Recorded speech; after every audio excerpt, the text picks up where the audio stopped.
आपकी संस्कृति को बचाने का श्रेय समाज के आखिरी आदमी को जाता है, जो जंगल में रहता है, जो समाज से थोड़ा दूर है, जिसके पास खाने के साधन नहीं है, जिसके पास रहने का साधन नहीं है, उस आदमी ने आपकी संस्कृति को बचाया है। जो काम ये महिलाएं कर रही थी, आपके नेताओं ने नहीं किया। ये काम आपकी महिलाओं ने किए। कुछ लोग जब हमारी महिलाएं नाचती है तो तालियां बजाते हैं, हंसते हैं, सीटी बजाते हैं। इस देश में जब हमारी मां बहनें आधे कपड़े में रहती है, उनके नंगे पोस्टर्स लगाए जाते हैं, तो कैसे बताते हैं उसमें कुछ अपने नेता भी शामिल होते हैं, कुछ गद्दार नेता अपने। वो बोलते हैं ये आदिवासियों की संस्कृति है बोले। और कोई हीरोइन, कोई एक्ट्रेस फिल्म की अपना बदन दिखाती है तो उसको सभ्यता बोलते हैं लोग। आदिवासी महिला गरीबी से अपना तन दिखता है उसका तो उसको संस्कृति बोलते हैं। और ये महिलाएं जो आपको फिल्म में दिखती है वो शरीर बताती है तो उसको सभ्यता बोलते हैं। मैं इसीलिए आपको महिलाओं की बात किया कि मैं आप लोगों से बात करने के पहले एक उदाहरण रखता हूं आपके सामने। इस देश की महिला राष्ट्रपति भी आदिवासी है।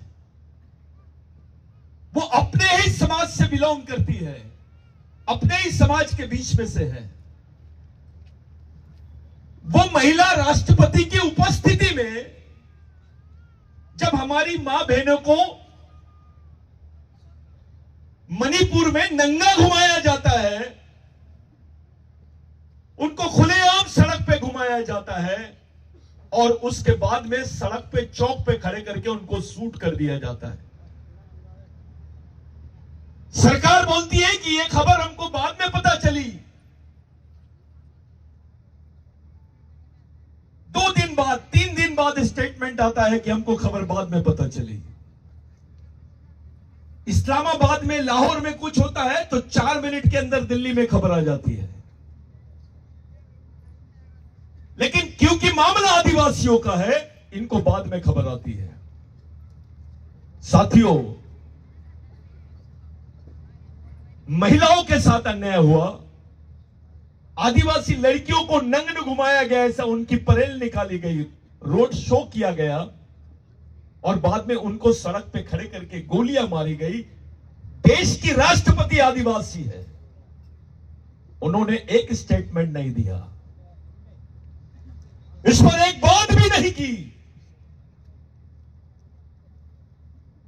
उनका छोड़िए, जिनसे अपेक्षा थी प्रधानमंत्री जी या हमारे सांसद जो उस चीज को समझ रहे थे, उन्होंने भी इस पर कोई खास प्रतिक्रिया नहीं दी। इस देश में राष्ट्रपति से बड़ा कोई पद नहीं है।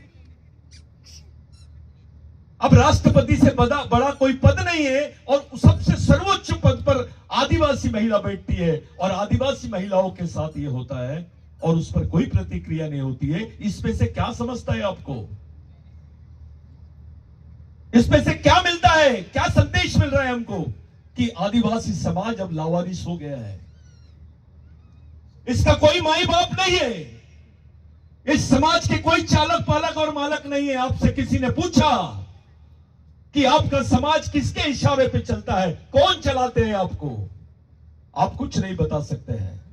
अरे बच्चा तो आपका है, लेकिन उसके दिमाग में जो विचारधारा है वो आपकी नहीं है, वो दूसरों की है। बच्चा आपका और विचारधारा दूसरे की, कैसा हो सकता है? अब जो आने वाली जनरेशन रहेगी, आपकी आने वाली जो पीढ़ी रहेगी, वो आदिवासियत वाली नहीं रहेगी, वो उनकी रहेगी जो तुम्हारे बच्चों के दिमाग में डाल रहे हैं। अरे आदिवासी संस्कृति के साथ इतना बड़ा मजाक होता है, हमारे लोग डर रहे हैं, अपनी संस्कृति का नाम, अपने पूर्वजों का नाम लेने से घबराते हैं अपने लोग। वो अपने ही समाज को धोखा दे रहे हैं। यहां जितने लोग बैठे हैं, आप लोग अपने कलेजे पे हाथ रख के बोलिए, आपको आरक्षण किसी धर्म की वजह से मिल रही है या समाज की वजह से मिल रहा है? आपको आरक्षण आपके महापुरुषों की वजह से मिला है या किसी और नेताओं की वजह से मिला है? आपका जो जीवन है, आपके जीवन में सबसे बड़ी चीज है समाज। आप थोड़ी देर के लिए बोल दीजिए आप आदिवासी नहीं है, तो आपकी क्या औकात है, थोड़ा पूछो। थोड़ी देर के लिए मान लीजिए आप आदिवासी नहीं है, उसके बाद बताइए आप क्या है। आप कुछ भी नहीं हो। बिगर पहचान के आपकी इस देश में कोई कीमत नहीं है। वैसे भी आपको वनवासी बोलते हैं। पहले आदिवासी, पहले मूल निवासी, फिर आदिवासी, अभी वनवासी, 5 साल बाद स्वर्गवासी। ये प्लानिंग है आपके साथ में। आपके वजूद को, आपके अस्तित्व को ही खत्म करने का षड्यंत्र चालू है और आप चुपचाप है। अरे आप अपने बच्चों को कैसे पढ़ाओगे? अपने बच्चों को कैसे बताओगे आप? एक मुस्लिम भाई अपने बच्चों को, 4 साल का बच्चा रहता है तो मदरसे में उसको ट्रेनिंग देता है। उसके हाथ में वो कुरान शरीफ देता है और बोलता है, बेटा ये तेरे जीने मरने का रास्ता है, इसको लेके चल।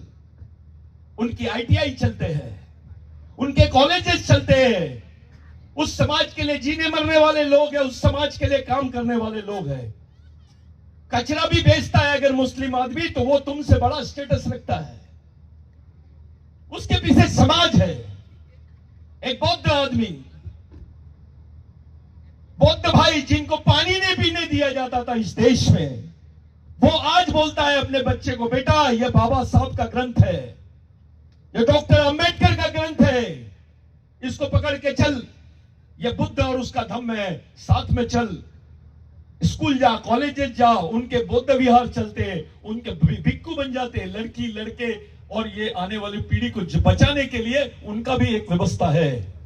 ब्राह्मण भाई अपने बच्चे को बचपन ही से सिखाता है कि ये वेद है, ये पुराण है, इसको पढ़ और इसको लेके चल। ये तेरे जीवन में उनका संगठन है।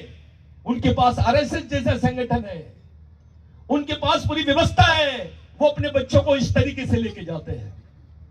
क्रिश्चियन भाई अपने बच्चे को 4 साल की उम्र से बाइबल टिकाते हैं, उसको समझाते हैं, चर्चेस चलते हैं, उनके स्कूल चलते हैं, कॉलेजेस चलते हैं।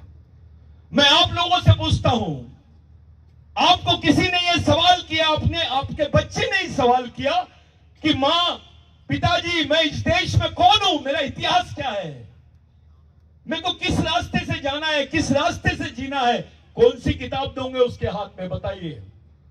ये पूरी पब्लिक में से बताइए, कौन बताएगा? कौन सी किताब दोगे? क्या है आपके पास? आपके समाज के बच्चों को देने के लिए आपके पास क्या है? ऐसा समाज जिसके पास जीने की भी पद्धत नहीं रही और मरने की भी कोई पद्धत नहीं रही। एक समय हम यहां के मालिक थे, जिसको आप लोग दक्षिणी गुजरात बोलते हो। ये भीलवाड़ा क्षेत्र का शेर हुआ करता था, भील वंशीय। चाहे डोडा हो, चाहे भील हो, बारेला हो, बरेला, बिलाला हो, दरबार हो, गामित हो,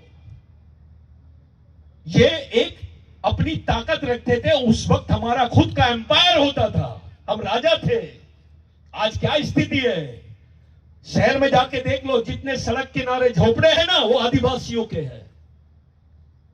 अरे यहां पर इस देश में मुस्लिम भाई का अलग कब्रिस्तान है, क्रिश्चियन भाई का अलग कब्रिस्तान है। किसी ने पूछा आदिवासियों का कब्रिस्तान कहां है? क्या बताओगे? तुमको जीने के भी लिए जगह नहीं रही और मरने के लिए भी जगह नहीं रही। इस अवस्था में आज हमारा समाज खड़ा है। आप लोग इतनी बड़ी संख्या में जमे हैं, आपने सोचना चाहिए कि हमारे समाज की अवस्था ऐसी क्यों हुई। अरे जो हमारे महापुरुष है, जो हमारे देव है, कौन सी देवी का नाम लिया आपने? सुषमाई, हुस्माई, ये भगवान शंकर के पूर्व की है, शिव भगवान के भी पूर्व की है। बाकी भगवानों से तो इसकी तुलना ही नहीं हो सकती, इतनी महत्वपूर्ण है ये। आदिवासी संस्कृति में महिला का स्थान भगवान से भी बड़ा है, मां का स्थान भगवान से भी बड़ा है। हमारी संस्कृति के बारे में जब हम सोचते हैं तो हमारा आदमी वहां जाने के लिए डरता है। थोड़ा पहुंच तो सही, देखो तो सही। अभी विदेश के लोग आए थे भारत में, उन्होंने बोला कि सबसे पावरफुल संस्कृति अगर किसी की है तो आदिवासियों की है। विश्व के लोग बोल रहे हैं कि अगर पूरे विश्व को बचाना है, पर्यावरण को बचाना है, मानव जाति को बचाना है तो केवल और केवल आदिवासी संस्कृति बचा सकती है। अरे झाड़ लगाना किसने सिखाया है? आदिवासी आदमी मरता है तो उसके घर, उसकी कब्र के पास में एक झाड़ लगाया दिया जाता है। हम झाड़ों को अपना पूर्वज समझते हैं, पहाड़ों को पूर्वज समझते हैं। जल, जमीन और जंगल ये आदिवासी संस्कृति और आदिवासी मान्यता का हिस्सा है। जल, जमीन, जंगल नहीं रहेगा तो भारत में कोई जिंदा नहीं रहेगा, विश्व में कोई जिंदा नहीं रहेगा। मानव जाति का उत्पत्ति खत्म हो जाएगी, उसका जीवन समाप्त हो जाएगा। साथियों, मैं इसलिए यह बात आपसे किया क्योंकि बड़ी संख्या में लोग यहां मौजूद हैं। आपसे किसी ने पूछा आप हो कौन? अरे हम तो इस देश के मालिक हैं। एक मालिक आदमी नागरिक जैसी हरकतें क्यों कर रहा है? आप भूल गए हो, अपने बच्चों को नहीं समझा पा रहे हो आप कि आप हो कौन। आप हीरो के नाम याद रखते हैं, शाहरुख खान, आमिर खान, गरीब खान, फलाना वो कौन सा हीरो, ये मालूम है, आपको नहीं मालूम टंट्या भील कौन है। आप भील वंश की बात करते हो। इस देश में इतना लंबा संघर्ष किसी शहीद का नहीं रहा, किसी क्रांतिकारी का नहीं रहा जितना बड़ा संघर्ष टंट्या भील का रहा है। अरे पहले हमारी मां बहनों को ब्लाउज पहनने की परमिशन नहीं थी, शरीर पर ब्लाउज पहनने की अनुमति नहीं थी आदिवासी महिलाओं को, चाहे गोंड हो, गामित हो, डोडा हो, भील हो, बिलाला हो, बारेला हो। हमारी मां बहनों को ब्लाउज पहनने की परमिशन नहीं थी। ब्लाउज पहनने के ऊपर टैक्स लगता था। उस लड़ाई को टंट्या भील ने लड़ा है, उस लड़ाई को राघोजी भांगरे ने लड़ा है, उस लड़ाई को बिरसा मुंडा ने लड़ा है। इस देश में बाकी लोगों के साथ ऐसा क्यों नहीं हुआ जो तुम्हारे साथ हुआ है? ये जितने लोग बैठे हैं, मैं जानता हूं ये भील वंशी लोग हैं, लेकिन भील वंशी लोगों को क्रिमिनल टाइप बोलते थे पहले। क्रिमिनल टाइप का मतलब होता है गुनाहगारी जमात। आपका बच्चा पैदा होते से ही गुनाहगार होता था, आपको ये गवर्नमेंट सर्विस भी नहीं लगती थी। ये टंट्या भील की देन है कि आज आप गवर्नमेंट सर्विस में हो, नहीं तो किसी का क्रिमिनल रिकॉर्ड रहेगा तो उसको गवर्नमेंट सर्विस नहीं मिलती थी। टंट्या भील ने खुद को पकड़ाने के लिए उनके जो शिष्य थे रेंगा कोरकू, उनके माध्यम से ब्रिटिश सरकार को बोला जाओ और बोल दो ब्रिटिश सरकार को टंट्या भील को पकड़ना है तो आदिवासियों को पुलिस में भर्ती करो। हजारों की संख्या में आदिवासी लोग पुलिस में भर्ती हुए। वहां से यह महकमा शुरू हुआ और आपको सरकारी नौकरियां मिली, जिसको हेरिडिटरी एक्ट बोलते हैं। उसकी खिलाफत टंट्या भील ने किया। गांधी जी तो बहुत बाद में आए। गांधी जी ने तो बिरसा मुंडा से प्रेरणा लिया है।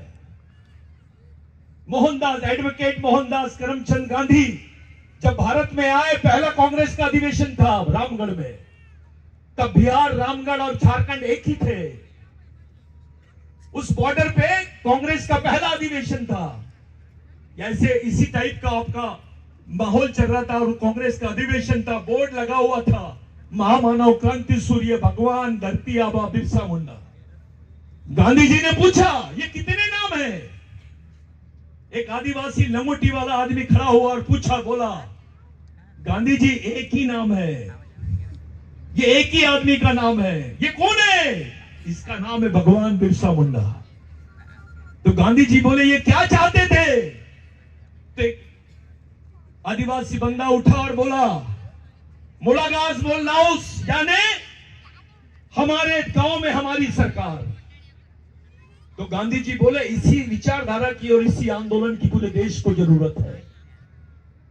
गांधी जी ने कोट टाई पैंट उतारा, बिरसा मुंडा जैसा लंगोटी पहने और पूरे देश में भारत छोड़ो आंदोलन चलाए।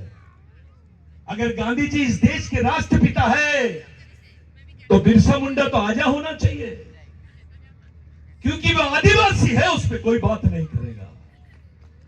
टंटा भील आदिवासी थे उस पर कोई बात नहीं करेगा। डॉक्टर बाबा साहब अंबेडकर जो भंडारा में महाराष्ट्र में इलेक्शन हार गए थे, वही डॉक्टर बाबा साहब अंबेडकर पहली बार पश्चिम बंगाल से जीत के गए। डॉक्टर बाबा साहब अंबेडकर सुभाष चंद्र बोस के भाई के खिलाफ इलेक्शन लड़ रहे थे, जो कांग्रेस से लड़ रहे थे। और doctor Ambedkar schedule caste federation से, सुभाष चंद्र बोस के जो भाई थे वो कांग्रेस से, और doctor Ambedkar schedule caste federation से लड़ रहे थे। बिरसा मुंडा को मानने वाले आदिवासियों ने कांग्रेस से बगावत करके डॉक्टर बाबा साहब अंबेडकर को जिताया। डॉक्टर बाबा साहब अंबेडकर संविधान सभा में गए और उनको संविधान बनाने का मौका मिला। इस देश में बिरसा मुंडा का आंदोलन नहीं होता तो बाबा साहब को भी संविधान बनाने का मौका नहीं मिलता, और संविधान नहीं बनता तो आपके हिस्से में आरक्षण नहीं आता, आपके हिस्से में नौकरी नहीं आती। इससे बड़ी बात, जो सेंट्रल प्रोविंस एक्ट था, जो कानून बनाया गया था जहां पर आदिवासियों को जमीनों के अधिकार मिले, जो 1898 का कानून था कि आदिवासी की जमीन गैर आदिवासी नहीं खरीद सकता, और गैर आदिवासी तो क्या सरकार भी नहीं ले सकती है। ये कानून बिरसा मुंडा के आंदोलन से हुआ है। ये कानून सेंट्रल प्रोविंस में उससे पहले टंटा भील के आंदोलन से हुआ है। आपके पास 2 एकड़, 4 एकड़, 5 एकड़, 10 एकड़ जो जमीन है, ये किसी भगवान ने नहीं दिया, किसी राजा ने नहीं दिया, ये शहीदों की देन है। अपने दिल पे हाथ रख के पूछो कि आपके पास जो जमीन है, आप जाके अपने साधवारा चेक करो कि आपको जमीन कैसे मिली है, ये जमीन आपके हिस्से में कैसे आई है। आपसे तो सब कुछ छीन लिया गया था। उसी जमीन का आंदोलन देश के आदिवासियों ने किया है। साथियों, इस देश में स्वतंत्रता का जो संघर्ष है वो 70% संघर्ष आदिवासियों ने किया है। और हमारे हिस्से में क्या आया? गरीबी आई। हमारे हिस्से में क्या आया? नक्सलवाद आया। हमारे हिस्से में क्या आया? कुपोषण आया। हमारे हिस्से में क्या आई? बेरोजगारी आई। हमारे हिस्से में क्या आया? विस्थापन आया। इस गुजरात में भी एक विस्थापन हुआ था, भाई ने बहुत अच्छा चर्चा छेड़ा था, चौधरी जी ने। नर्मदा घाटी में सबसे ज्यादा घर अगर किसी के उजड़े हैं, कोई विस्थापित हुआ है तो वो आदिवासी हुआ है। यहां यह बोला गया नर्मदा बचाओ, जिसने नर्मदा को बचाया, आदिवासी बचाओ किसी ने नहीं बोला। ये लोग पर्यावरण बचाओ बोलते हैं, जंगली जानवर बचाओ बोलते हैं, पेड़ बचाओ बोलते हैं, जंगल बचाओ बोलते हैं। भाई इनको किसने बचाया? आदिवासी ने बचाया। लेकिन आदिवासी बचाओ कोई नहीं बोलता है। इसका मतलब यह है कि आपकी वैल्यू कोई नहीं समझता है। आपकी वैल्यू जीरो है। आपको साउंडलेस बना दिया गया है। साउंडलेस का मतलब होता है जिसकी कोई आवाज नहीं है। आपके आज वो मणिपुर में हुआ, कल गुजरात में यहां पर हो जाएगा तो आप क्या करोगे? क्या तैयारी है आपकी? हमारे दिमाग में, हमारे समाज के दिमाग में, हमारे समाज के युवाओं के दिमाग में एक अलग टाइप की सोच डाल दी गई है। सचिन तेंदुलकर आउट होता है तो जीरो पे आउट होता है तो दर्द होता है। कोई क्रिकेट प्लेयर आउट होता है तो दर्द होता है। लेकिन किसी गरीब की, आदिवासियों की इज्जत लूटी जाती है, उसका झोपड़ा तोड़ दिया जाता है, उसको गांव से भगा दिया जाता है, उसका दर्द नहीं होता। यह आदत बना दी है हमारी, ऐसी मानसिक अवस्था बना दी गई है। सचिन तेंदुलकर के बारे में हमको दर्द होता है, लेकिन अपनी कौम और अपने खून के लोगों के बारे में दर्द नहीं होता है। और एक गांडूगिरी शुरू हो गई है समाज में। बुरा नहीं मानना, मैं गामित हूं, मैं डोडियार हूं, मैं भील हूं, मैं बिलाला हूं, मैं भारेला हूं। ये पलायनवादी सोच है। इसको मानसिक बीमारी बोलते हैं। अबे तुम्हारा खून एक है, मैं बोल रहा हूं, मुझे कोई चैलेंज करे मैं प्रूव करके देता हूं। आपका खून एक है, आपकी संस्कृति एक है, आपका डीएनए एक है, आपके संघर्ष एक जैसा है, आपका दुख एक जैसा है, आपके अधिकार भी एक जैसे हैं, तो समाज भी एक होना चाहिए। ये लाइन आपको खड़ी करनी पड़ेगी। ये छोड़ना पड़ेगा, ये अलग आदिवासी, ये अलग आदिवासी, ये आपको तोड़ने का प्लानिंग है। अगर हम संगठित हो जाते तो आज पूरे गुजरात पे आदिवासियों का राज रहता। वास्तविक गुजरात की छल जमीन जंगल का ओरिजिनल मालिक कोई है तो वो आदिवासी है। कंटाभिल ने बोला आप मालिक हो। इस देश का सुप्रीम कोर्ट बोलता है 2010-2011 में नंदाबाई भील के जजमेंट में, जहां नंदाबाई को भी नंगा घुमाया गया था, वो नंदाबाई भील के जजमेंट में सुप्रीम कोर्ट बोलता है कि आदिवासी इस देश के प्रथम नागरिक है, उनको मूल निवासी होने का सम्मान देना यहां की गवर्नमेंट और प्रत्येक नागरिक का कर्तव्य है। कोई नहीं मानता है इसको, क्योंकि मामला आदिवासी से जुड़ा है। कोर्ट बोलता है कि भगवान राम यहां पैदा हुए, सबने माने, भगवान राम का मंदिर बन गया। लेकिन सुप्रीम कोर्ट बोलता है आदिवासी इस देश का मालिक है, कोई बात करने के लिए तैयार नहीं है।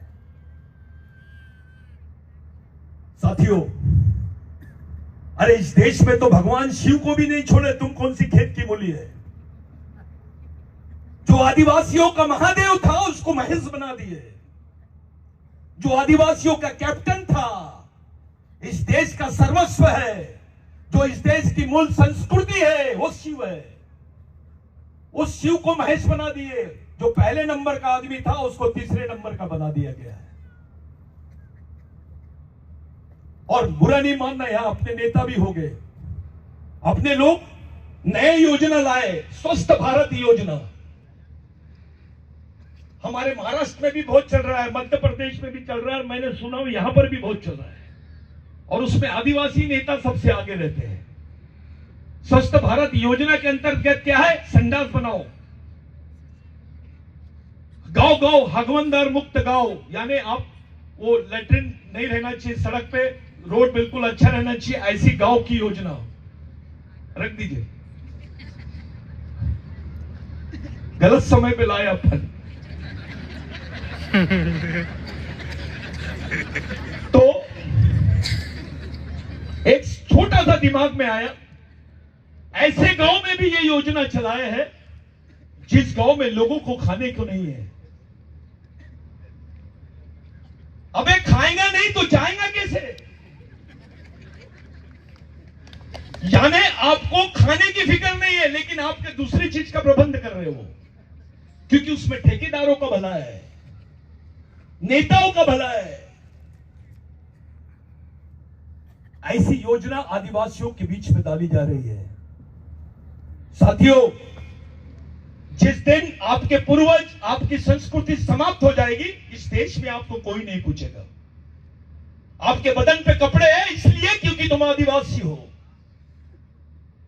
इस देश में ब्राह्मण होना बड़ी बात नहीं है, इस देश में मुस्लिम होना बड़ी बात नहीं है, क्रिश्चियन होना बड़ी बात नहीं है, हिंदू होना बड़ी बात नहीं है, बड़ी बात है आदिवासी होना।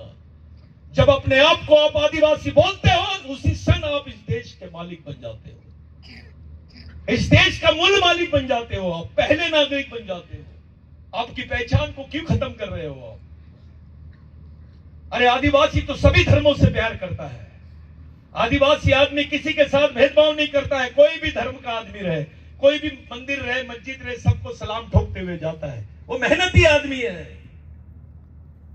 आदिवासियों में ऐसी संस्कृति है कि जब तक पसीना नहीं निकलेगा रोटी को हाथ नहीं लगाते हैं। उस खून के लोग हैं हम।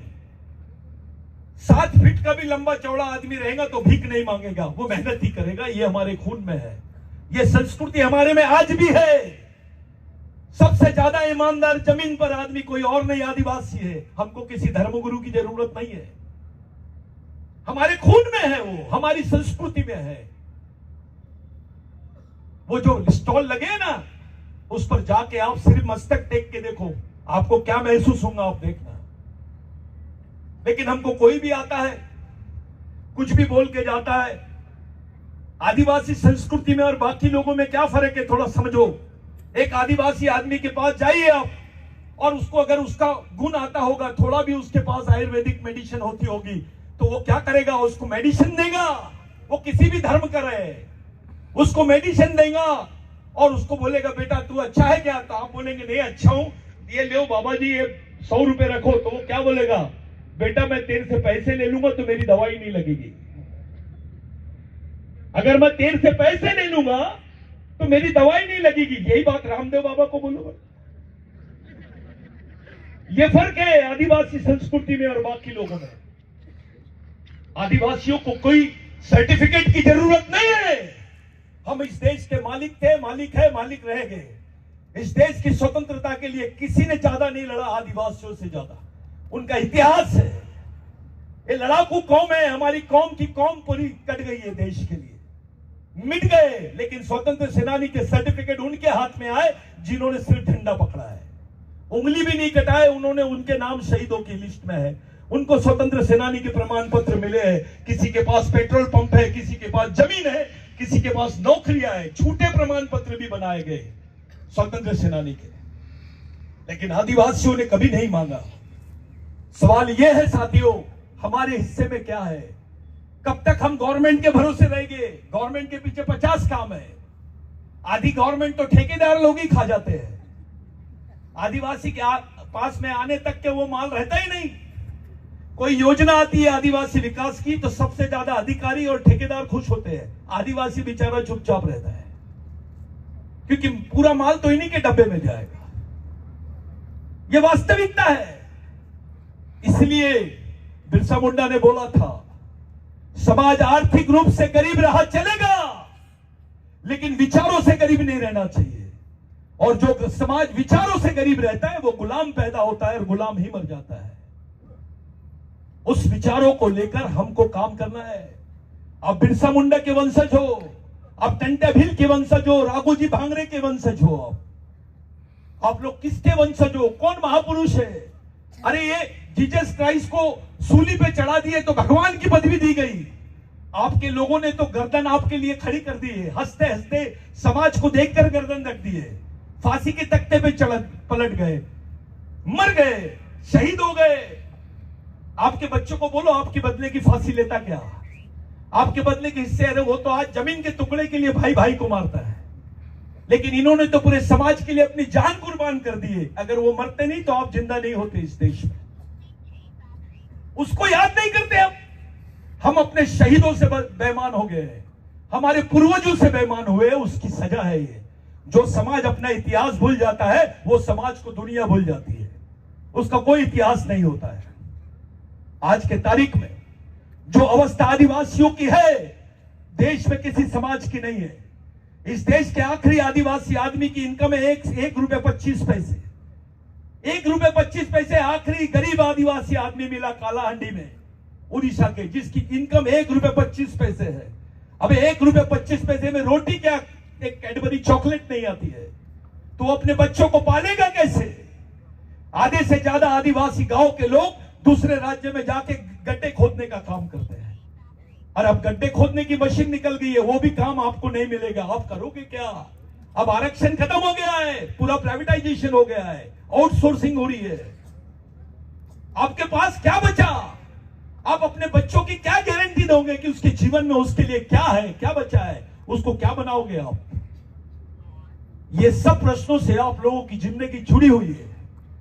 इस देश में सबसे ज्यादा लोकतांत्रिक कौम यानी आदिवासी, इस देश में सबसे ज्यादा मेहनती कौम यानी आदिवासी, इस देश में सबसे ज्यादा गरीब कौन तो आदिवासी, इस देश के जेलों में सबसे ज्यादा कौन तो आदिवासी, सबसे ज्यादा पीड़ित कौन तो आदिवासी, सबसे ज्यादा विस्थापित कौन तो आदिवासी, सबसे ज्यादा बलात्कार किसके साथ होते हैं तो आदिवासियों के साथ होते। ये क्या है? इस देश में 13 साल की लड़की जब उसके हाथ में किताब होना चाहिए, उसके हाथ में बंदूक दिखाई दे रही है। कोई नेता जाके पूछता नहीं, बेटा तेरे हाथ में किताब है, होना था, बंदूक कैसे आई? हमारे नेताओं को पार्टी की सेवा से फुर्सत नहीं है। वो पार्टी की सेवा करते हैं, पार्टी की पूछते हैं, पार्टी का अनुपालन करते हैं, उसका अनुसरण करते हैं, लेकिन समाज के बारे में नहीं सोचते। अबे आदिवासी नहीं होता तो तू विधायक भी नहीं बन सकता था, सांसद भी नहीं बन सकता था, अधिकारी भी नहीं बन सकता था, डॉक्टर भी नहीं बन सकता था, इंजीनियर भी नहीं बनता, और वो छोड़ो चपरासी भी नहीं बन सकता था। जो कुछ है अपने पास वो समाज की वजह से है, और उसी समाज से हम लोग बेईमान होते जा रहे हैं। हमको उस समाज से, जिस समाज ने हमको पहचान दिया, जिस समाज ने हमको अधिकार दिया, जिस समाज ने अपने जीवन को बचा के रखा है, उस समाज के साथ हम कितने ईमानदार हैं। टंटे भील को पूछे थे तेरी मां से मिलना है क्या? फांसी के समय भगवान टंटे भील तेरी मां को, तेरे परिवार के लोगों को देखना चाहता है क्या? तो टंटे भिल ने बोला, मैंने अपना पूरा जीवन अपने समाज के लिए दिया, मैं अपने समाज को अपना भगवान मानता हूं, मैं मेरे परिवार के लोगों को नहीं, मरते वक्त मेरे समाज को देखना चाहता हूं। और उसने फांसी लिया। यह सोच कहां से आई? कैसी सोच है? यह सामाजिक सोच है। अगर यह सोच नहीं होती तो आज आपके बदन पे कपड़े नहीं होते, आप नौकरी पे नहीं होते। अरे हमने तो उन लोगों को ही बुला दिया, जिन लोगों, जो ओरिजिनल भगवान है हमारे, जो रियल भगवान है हमारे। आपको किसी ने पूछा आपको जमीन कौन से भगवान ने दिया, क्या बताओगे? ये ओरिजिनल भगवान है जिनके बारे में मैं बोल रहा हूं। मैं भी आपके जैसे गरीब परिवार से ही था, मेरी औकात नहीं थी इंजीनियरिंग करने की। मैं, ये जो आपको बताया गया कि भाव ने शादी नहीं किया, ये छोटी चीज है, ये तो कोई भी करता है। बहुत लोगों ने शादी नहीं की, नाम नहीं लेता उनका। शादी नहीं करना बड़ी चीज नहीं है, नौकरी छोड़ना यह भी बड़ी चीज नहीं है। बड़ी चीज यह है कि अपने कौम से ईमानदार रहना, उस सोच से ईमानदार रहना, यह बड़ी चीज है। अभी तो हमारा अधिकारी भी अलग हो गया है। कौन है साहब? जोहार, चलो बाहर जाओ, दारू पी के आता है। और वही अधिकारी जाता है मंदिर में, भगवान को ऐसा करता है सीधा, और जैसी पंडित जी आए आधा झुक जाता है, फिर भगवान के पेटी में 1000 रुपए डालता है, फिर पंडित जी के हाथ में 500 देता है और पैर पड़ के वापस आता है। और समाज में आता है तो कोई जब अपने समाज का गरीब आदमी मिलता है तो उसको बोलता है, क्या है, कहां से आए, समझता नहीं। आप समाज के बारे में चंदा मांगो उससे, समाज के लिए चंदा मांगने जाओगे तो 100 रुपए, और किसी भी भगवान का नाम लो 1000 रुपए। यानी जिसको भगवान समझना चाहिए, वो भगवान ने रिजर्वेशन दिया क्या? अबे रिजर्वेशन तो समाज ने दिया। जिसने नौकरी दी, पहचान दी, उसी समाज के साथ ये व्यवहार, ये सामाजिक ईमानदारी और समझदारी नहीं है, ये सामाजिक गद्दारी है। ये सामाजिक गद्दारी हमारी अपनी समस्या है समाज के। ये मैं संगठन का हूं, मैं वो संगठन का हूं, मैं फलाने संगठन का हूं, मैं ये वाली पार्टी का हूं, मैं वो पार्टी का अध्यक्ष हूं, मैं ये संगठन का अध्यक्ष हूं, राष्ट्रीय अध्यक्ष हूं, मेरे पास आ, मैं अंतरराष्ट्रीय अध्यक्ष बना देता हूं। अबे यहां कुछ नहीं रहेगा तो तेरे अध्यक्ष बन का मतलब क्या है? जब भेजे में कुछ नहीं रहेगा तो तेरे अध्यक्ष हो या इंटरनेशनल अध्यक्ष हो, उससे क्या उखाड़ेगा तू? क्या बना सकते हो आप समाज के लिए? क्या कर सकते हो? इस गरीब समाज को क्या दे सकते हैं हम? मैं आपको कुछ दे नहीं सकता भाइयों, मेरी औकात भी नहीं है, लेकिन आपके साथ अपनी सोच को शेयर जरूर कर सकता हूं, आपको संवाद जरूर कर सकता हूं, ताकि हमारी आने वाली पीढ़ी बचे, वो जिंदा रहे इस देश में। एक बात ध्यान में रखना, ये हमारी अंतिम पीढ़ी द्वारा अंतिम पीढ़ी को बचाने के लिए लड़ी जाने वाली अंतिम लड़ाई है। अगर ये लड़ाई आप हार गए तो इस देश के इतिहास के साथ तुम्हारा इतिहास खत्म हो जाएगा। आपको इतिहास के साथ समाप्त करने का षड्यंत्र चल रहा है, उस बात से सावधान रहिए। मेरी युवाओं से विनती है, साथियों, मानसिक गुलामगिरी से बाहर हो, अपने आप को उभारो, उससे बाहर आओ, अपनी कौम को बचाने के लिए एक स्वतंत्र सामाजिक सोच लेके सामने आओ। क्यों डरते हो यार मरने से? वैसे ही मरे हुए आओ। एक अधिकारी जो पौधा हमारे लोगों में चर्चा होती है, बड़ा अच्छा अधिकारी है, किसी के लेने देने में नहीं रहता है, बहुत अच्छा आदमी है, सुबह ड्यूटी में जाता है, शाम को घर में आता है, और इतवार को टीवी और बीबी दोनों के साथ रहता है। अबे ऐसा अधिकारी तो मरा हुआ है, वो जिंदा नहीं है, उसका समाज के लिए क्या उपयोग है? ये जिंदे लोग नहीं है। He is not a headman, वो डेडमैन है। एक दारू पीने वाला आदमी और ऐसे अधिकारी में कोई फर्क नहीं है, दोनों कुछ नहीं करते हैं। बिरसा मुंडा ने बोला, एक मरे हुए आदमी में और एक नशे में जो आदमी दूत है, उसमें कोई फर्क नहीं है, दोनों मरे हुए, दोनों कुछ नहीं कर सकते। वैसे अधिकारी भी मरा हुआ है। जिंदे लोग वो होते हैं जो अपनी कौम के लिए काम करते हैं, वो रिक्शा ढोने वाला मजदूर भी होगा तो वो समाज के लिए काम करना चाहिए। उसको जिंदा समाज बोलते हैं। जिंदा लोगों का समाज होता है, मरे हुए लोगों का समाज नहीं होता है। आपको किसी पे डिपेंड होने की जरूरत नहीं है, अपना अस्तित्व खोजो। हम मालिक लोग हैं, हम टंटा भीम के वंशज हैं, हम बिरसा मुंडा के वंशज हैं, जिसका इस देश के इतिहास में सबसे ज्यादा बड़ा योगदान लोग है, जिनका है, उनके वंशज है हम लोग। आप लोग, अगर हम लोग इसी व्यवहार को जिंदा रखेंगे, इसी बात को जिंदा रखेंगे साथियों, कि भैया हम धार्मिक हो जाए, होना चाहिए, भगवान को मानो ना। आपको मैं कुछ नहीं बोलता हूं, आपकी जिसकी इच्छा हो उसको मानो, लेकिन अपने लोगों का क्या? वो जो स्टॉल में बैठे हैं उनका क्या? वो नहीं होते तो आप नहीं होते ना। वो आपके भगवान नहीं, पूर्वज भी है। इसके बारे में कोई मंत्र किसी को नहीं मालूम। इनको अंतर मंत्र नहीं चलता है, ये आदिवासी है। एक बात ध्यान में रखो, इस देश में भगवान पैदा नहीं हुआ था तब से आदिवासी रहता है, ये साइंस बोलता है, मैं नहीं बोल रहा हूं। आप बहुत बड़े लोग हैं, हम उस मानव वंश के लोग हैं जिनके ऊपर इस देश की जवाबदारी है। सबसे ज्यादा दिल अपना दुखेगा क्योंकि जमीन अपनी है, जंगल अपना है, और सबकी नजर आदिवासियों की जल जमीन जंगल पर है।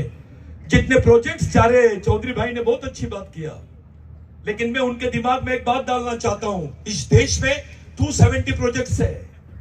अभी रिसेंट वो 270 प्रोजेक्ट यानी 270 प्रोजेक्ट की जो लाइन है वो 5वीं अनुसूची से जा रही है।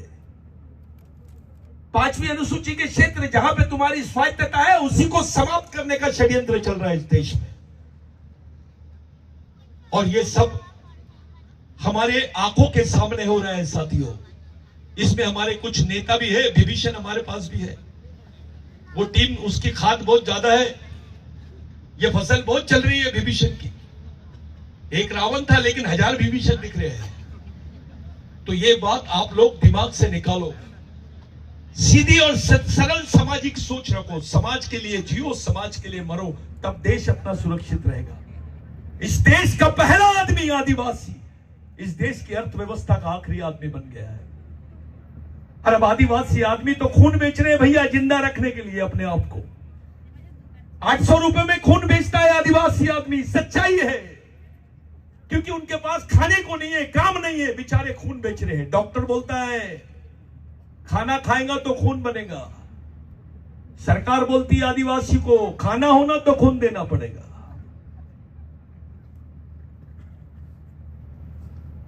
कौन बजा रहा ताली? याद रखो, तालियां कौन बजाते हैं?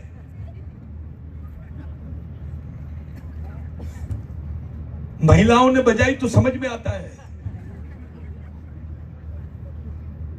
तालियां नहीं बजाने का। ये अवस्था अपनी है। कोई बच्चे बेच रहे हैं, अपने बच्चों को भी बेच रहे हैं आदिवासी लोग। कोई अपनी किडनी बेच रहा है।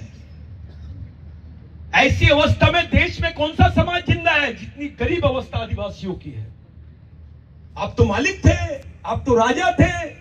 अपने कुछ नेता लोग बताते हम भीलवाना के हम राजा थे, फलाना गोंडवाना के राजा थे, हम कोलवाना के राजा थे। अबे कब्रिस्तान है क्या तेरा? तू राजा था तो तेरा कब्रिस्तान भी तो होना चाहिए। यहां तो जीने को भी जगह नहीं रही और मरने को भी जगह नहीं रही। मुझे यकीन है जिस ग्राउंड पे हम लोग कार्यक्रम कर रहे हैं, ये आदिवासी समाज का ग्राउंड नहीं है। भले 5वीं अनुसूची में होगा, लेकिन ये आदिवासी समाज के नाम की भूमि है क्या? थोड़ा जम के बोलो। नहीं है। आप लोग एक ऐसे अवस्था से चल रहे हैं हम लोग कि हमारी आने वाली पीढ़ी को बचाने के लिए काम करना है। भाइयों, समाज सबसे बड़ी चीज है। जिस समाज में आप पैदा हुए उसी समाज में आपको मरना है। ये जातिवाद, व्यक्तिवाद, पार्टीवाद, क्षेत्रवाद से बाहर निकलो और समाज और समाजवाद के बारे में सोचो। अगर अपने बच्चों को, अपने आने वाली पीढ़ी को बचाना चाहते हो तो। बिरसा मुंडा का एक कथन याद दिला रहा हूं। हमारी महिलाएं शिवरात्रि का उपवास बहुत करती है। शिवरात्रि का उपवास करती है। बिरसा मुंडा ने बोला अगर उपवास करना है तो अपने बाल बच्चों के लिए कलेक्टर ऑफिस के सामने करो तो कुछ मिलेगा। ऐसा उपवास करके क्या मिलेगा? भूखे समाज को भूखा रह के क्या मतलब है? आपका समाज भूखा है, आप क्यों भूखे रह रहे हो? अपने पेट के हिस्से की कुछ रोटी अपने गरीब भाई को दे देना। आपको एक किताब, एक कपड़ा कम हो जाए, एक रोटी कम हो जाए, बच्चों को एक किताब नहीं कम होना चाहिए, उस पर ध्यान रखो। और गांव गांव में, हर क्षेत्र में अपने लोगों को यूनाइट करने की, यानी संगठित करने की कोशिश करो। उनको एक जगह लाओ और बताओ कि समाज जिंदा है, समाज ही हमारे लिए सर्वश्रेष्ठ है। साथियों, हमारा प्रारंभ भी सामाजिक होना चाहिए और अंत भी सामाजिक होना चाहिए। एक बात ध्यान में रखना, बिरसा मुंडा ने बोला, बिरसा मुंडा ने वैष्णवी धर्म लिया, उसको भी छोड़ा, क्रिश्चियन धर्म लिया, उसको भी छोड़ा, और एक ही बात बोला, गुलामों का कोई धर्म नहीं होता, गुलामों का एक ही धर्म होता है, संघर्ष, संघर्ष और संघर्ष। अरे हम लोग तो गुलाम हैं, हमारी हालत गुलामों से भी बदतर हो गई है इस देश में। मध्य प्रदेश में जाइए, उसको मजदूरों की मंडी बोलते हैं। साउथ गुजरात यानी दक्षिण गुजरात में जाइए, यहां भी मजदूरों की मंडी बोली जाती है। महाराष्ट्र में जाओ, वहां पे भी मजदूरों की मंडी बोली जाती है। यानी हमारे क्षेत्रों को मजदूरी की मंडी, यानी उनका बाजार, मजदूरों का बाजार। इस देश का मालिक पहले थे हम, मजदूर बन गए, अब मजबूर हो गए। इसके आगे क्या स्टेज रहेंगी आपकी, आप लोग सोचो। मेरी जितने युवा साथी है उन लोगों से विनती है, हाथ जोड़ के अपने आप को प्रशिक्षित करो, सोच रखो अपने समाज के बारे में, अपने संगठन को इतना मजबूत करो कि दूसरा सोचे। यहाँ का कलेक्टर भी सोचे, अगर आदिवासी महिलाओं का एक प्रतिनिधि मंडल गए तो कलेक्टर को पसीना आना चाहिए, सोच में पड़ना चाहिए कि ये कौम है, इनके जिंदा लोग हैं। नहीं तो हमारी माँ बहनें जाती है, लोग अलग टाइप के काउंट्स करते हैं, अलग टाइप के कमेंट्स करते हैं, ये आदिवासी महिला जा रही है, इसके साथ कुछ भी हो सकता है, इसका समाज जिंदा नहीं है, इसके लिए कौन दौड़ेगा? ऐसी भावनाएं लोगों के बीच में है। आज के दिन इतना सुंदर कार्यक्रम इन लोगों ने किया है। मैं आप लोगों को भैया नेताओं से बड़ा आदमी मानता हूं, बुरा मान रहे क्या? मंत्रियों से बड़ा आदमी मानता हूं, अब बुरा लगा? जो काम मंत्रियों ने करना चाहिए, जो काम नेताओं ने करना चाहिए, वो समाज का आम आदमी कर रहा है। ये सबसे बड़ी बात है। मैं जानता हूं मैंने आपका बहुत समय ले लिया, लेकिन मैं इतने दूर से आया हूं, मेरे को इतना देर लगा आने के लिए, तो थोड़ा बोलने के लिए भी देर लगेगा। इतना तो मेरा बनता ही है कि मैं आपको थोड़ा परेशान करके जाऊं। मेरे साथियों, हमारे बीच में सभी डॉक्टर साहब लोग बैठे, दो डॉक्टर बैठे, एक डॉक्टर अभी आया है, ऐसे कई डॉक्टर हैं, कई इंजीनियर बैठे हैं, कई युवा लड़के हैं जो लोग समाज की बागडोर संभाल सकते हैं। मैं आप लोगों से हाथ जोड़ के विनती करता हूं, विचारों का आंदोलन चलाओ, मिशनरी काम करो, अपने समाज का सामाजिक मिशन खड़ा करो। किसी के सामने सलाम ठोकने के बजाय अपने भाई के हाथ में हाथ लो, अपनी दुकान खड़ी करो। नहीं तो कहावत है, किराए का घर खाली कर। अरे अपना संगठन बनाओगे तो आपको कुछ मजबूती मिलेगी, लेकिन राजनीतिक नहीं तो समाज में अभी एक नई बीमारी लगी है, हर एक घर के बाद में एक सफेद कपड़े वाला पैदा हो रहा है। एक नेता बनाओगे तो 5 साल काम देगा, लेकिन एक कार्यकर्ता बनाओगे तो समाज के लिए जिंदगी भर काम करेगा। यह परमानेंट सोच आपको खड़ी करनी पड़ेगी। परमानेंट काम करो, टेम्पररी काम मत करो। अपनी मां बहनों को, अपने नए नए लड़कों को, अपनी बच्चियों को खड़ा करो, उनको बताओ, समझाओ, पढ़ाओ। अरे ये आबा बाबा ये लोग बोल सकते हैं, अपने लोग तो उससे ज्यादा बोल सकते हैं। आदिवासियों के तो खून में समझाइश है, जिसको आदिवासियत बोलते हैं। सच्चाई बोलने में आदिवासियों के आगे कोई नहीं है। आज के दिन इतने अच्छे कार्यक्रम में मैंने जो भी बोला उससे आप लोग डिस्टर्ब हुए होंगे, माफ करना। मेरा उद्देश्य किसी की भावनाओं को ठेस पहुंचाने का नहीं है, लेकिन एक बात ध्यान में रखो, आदिवासी आदमी भगवान से ज्यादा अपने मां बाप को मानता है। भगवान से ज्यादा अपने समाज को मानता है, भगवान से ज्यादा अपनी संस्कृति को मानता है, भगवान से ज्यादा अपने अधिकारों को मानता है, भगवान से ज्यादा अपने संघर्ष को मानता है। भगवान बहुत छोटी चीज है आदिवासियों के लिए, क्योंकि मैंने पहले भी बोला, अभी भी बोल रहा हूं और एक बार रिपीट करके जा रहा हूं, जब भगवान पैदा नहीं हुए थे इस देश में, तब से आदिवासी रहता है।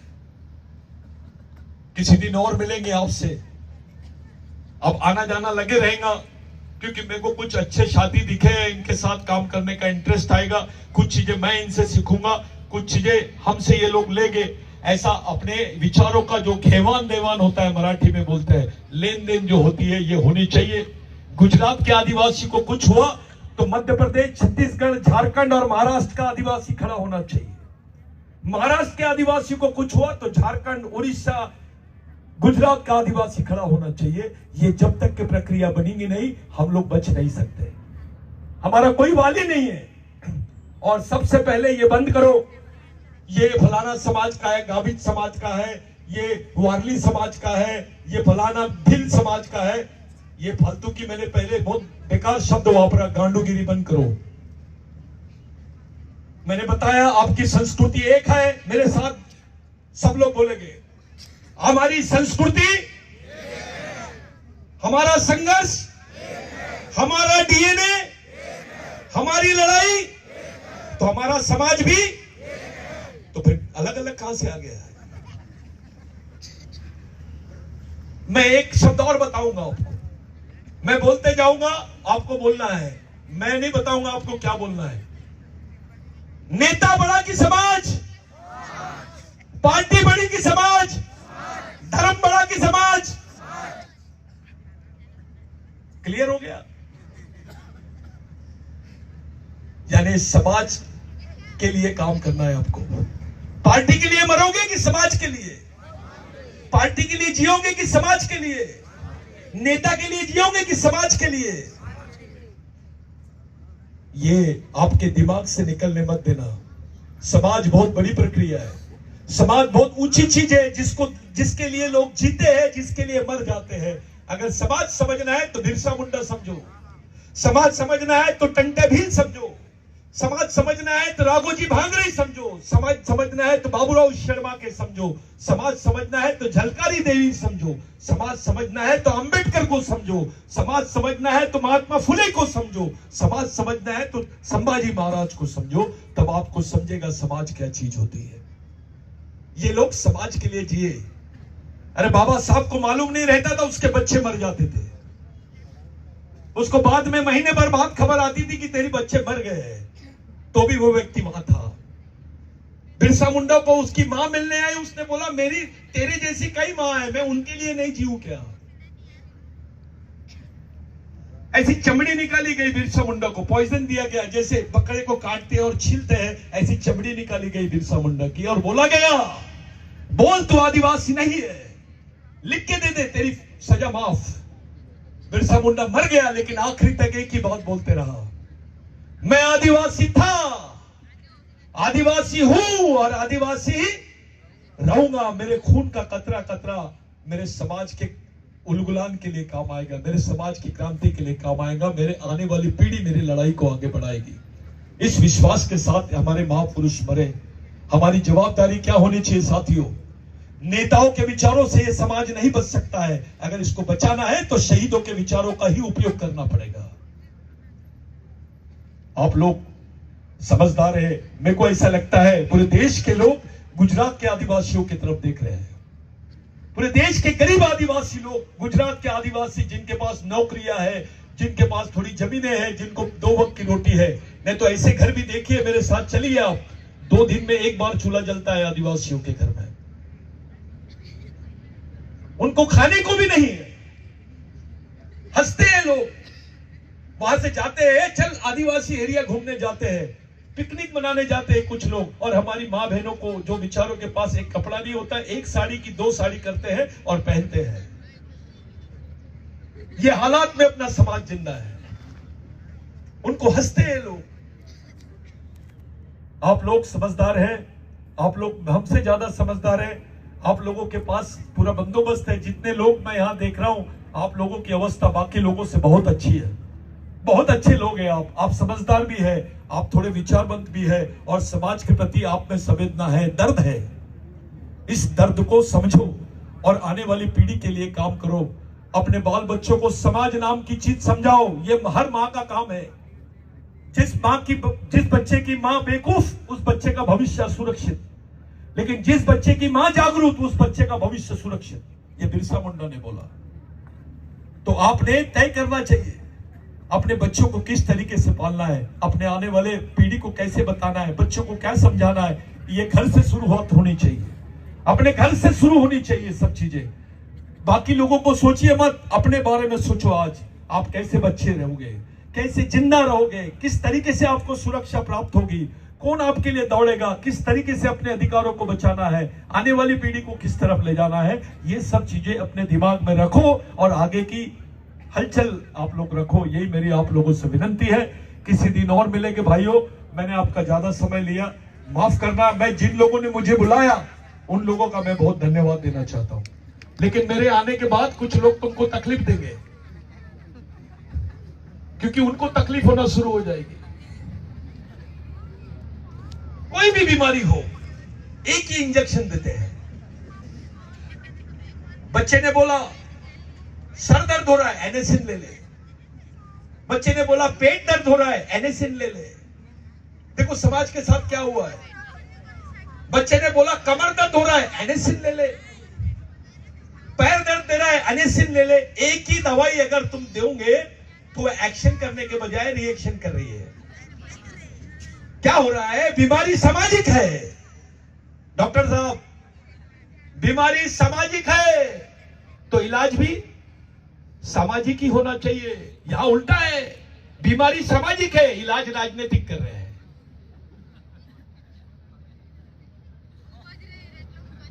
बुखार आया है और टीबी का इंजेक्शन दे रहे हैं, अच्छा कैसे होगा वो? बुखार आया है और टीबी का इंजेक्शन देंगे, अच्छा होगा क्या? तो उसी तरीके से अगर हमारी समस्या सामाजिक है, बीमारी सामाजिक है, तो उसका इलाज भी सामाजिक होना चाहिए। और सामाजिक इलाज करने के लिए समाज का मिशन होना चाहिए, समाज की विचारधारा होना चाहिए, समाज का संघर्ष होना चाहिए और उसी का संगठन होना चाहिए। आपको नेताओं पे भरोसा नहीं करना है, समाज पे भरोसा करना है। आपको एक सामाजिक संघर्ष की तरफ बढ़ना है। इसी बात के साथ मैं आपसे विदा लेता हूं। जय आदिवासी।